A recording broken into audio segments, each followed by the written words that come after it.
আসসালামু আলাইকুম viewers, London মালা ভয়েসের পক্ষ থেকে আপনাদেরকে স্বাগত জানাচ্ছি। এখনকার যে সংবাদটি সেটি আসলে খুবই লজ্জার এবং আমাদের মুসলিম কমিউনিটির জন্য খুবই এটি লজ্জাজনক নিউজ। আব্দুল হাকিম খান নামক ৫৪ বছর বয়সী একজন ইমামকে যাবজ্জীবন জেল দণ্ড দেয়া হয়েছে। তাকে কমপক্ষে ২০ বছর জেল খাটতে হবে। কারণ তিনি ভয়, ভীতি এবং আম ঐশ্বরিক ক্ষমতা, জাদুটোনার ভয় দেখিয়ে ৭ জন নারী ও শিশুকে ধর্ষণ, নির্যাতন এবং শারীরিকভাবে নির্যাতন করেছেন।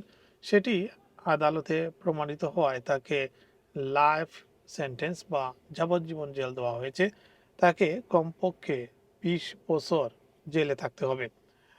আহ, নামে বাংলাদেশি মনে হলেও নিউজে সেটি প্রকাশ করা হয়নি তিনি বাংলাদেশি অরিজিন কিনা।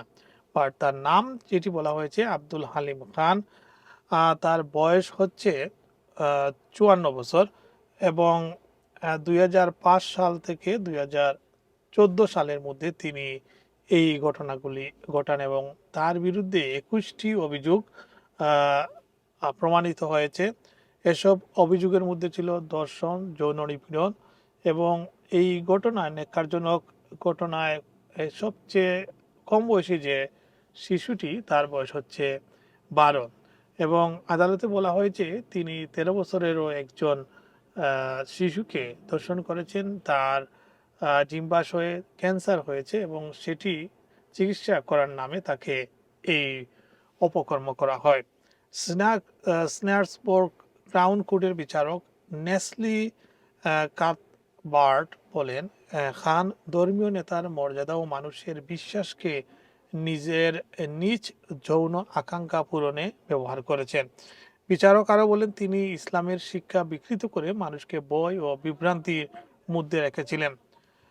আহ, গত ফেব্রুয়ারিতে খান ২১টি অভিযোগে দোষী সাব্যস্ত হন। আহ, আর যেটি বলছিলাম যে ২০০৫ সাল থেকে ২০১৪ সালের মধ্যে এই ঘটনাগুলি ঘটে। আদালতে উঠে আদালতে উঠে আসে খান বিশেষভাবে বাংলাদেশি মুসলিম সম্প্রদায়ের নারী ও কিশোরীদের লক্ষ্য বানাতেন।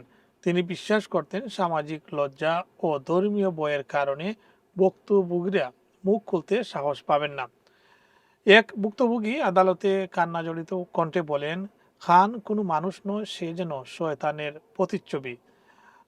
আরেকজন জানান, খান দাবি করতেন তার অলৌকিক ক্ষমতা রয়েছে, তিনি অশুভ আত্মা দূর করতে পারেন। এভাবে ভয় দেখিয়ে ও ধর্মীয় বিশ্বাসকে ব্যবহার করে তিনি নারী নির্যাতন করতেন। প্রসিকিউশন জানায়, খান অনেককে বলতেন যদি তারা কাউকে ঘটনা জানায় তবে কালো জাদুর মাধ্যমে তাদের পরিবারের ক্ষতি করবেন। এক কিশোরীকে তিনি বলেছিলেন তার ডিম্বাশয়ের ক্যান্সার হয়েছে, যেটি আগে বলছিলাম, শুধুমাত্র তিনি তাকে সুস্থ করতে পারবেন। পরে নির্জন নির্জন স্থানে নিয়ে গিয়ে তাকে অপকর্ম করা হয়।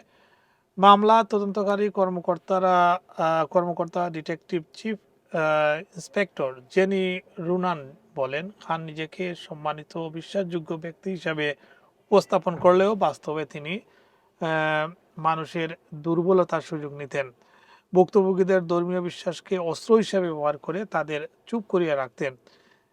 এদিকে শিশু সুরক্ষা এনএসপিসিসি বলেছে, ধর্মীয় নেতার অবস্থান ব্যবহার করে নারী ও শিশুদের উপর এ ধরনের নির্যাতন অত্যন্ত উদ্বেগজনক।